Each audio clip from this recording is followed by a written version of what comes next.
ఈ ప్రాజెక్టు కూడా పూర్తి కావడానికి సుదీర్ఘ కాలం పట్టింది అధ్యక్ష. ప్రమాణాలకు విరుద్ధంగా సబ్ క్రిటికల్ టెక్నాలజీ ఉపయోగించడం వల్ల పెట్టుబడి వ్యయం కూడా గణనీయంగా పెరిగింది. మరొక ప్రాజెక్టు బొగ్గు గనులకు అత్యంత దూరంగా నిర్మాణంలో ఉన్న 4000 మెగావాట్ల Yadadri thermal power project.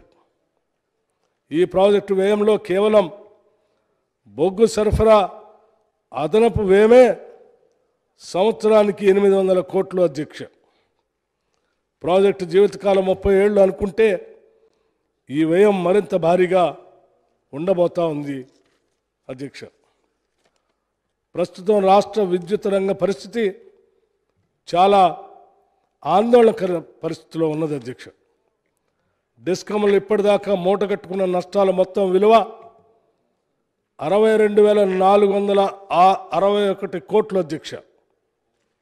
31 October 2023 నాటికి అప్పులు మొత్తం 81,516 కోట్లు.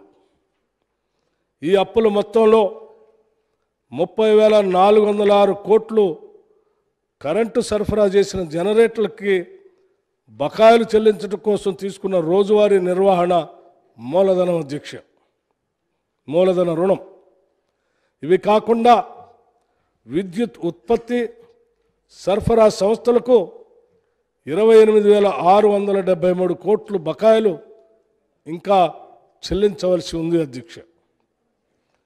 విద్యుత్ కొనుగోళ్లలో డిస్కమ్లు ఇన్ని ఇబ్బందులు ఎదుర్కోవటానికి ముఖ్య కారణం రాష్ట్ర ప్రభుత్వంలోని వివిధ శాఖలు ఏళ్లుగా చెల్లించని 28,842 కోట్లు బకాయిలు అధ్యక్ష. ఈ మొత్తం బకాయిల్లో ఒక్క సాగునీటి శాఖ చెల్లించవలసిన బకాయిలు 14,193 కోట్లు. ఇవి కాకుండా విద్యుత్ కొనుగోళ్లు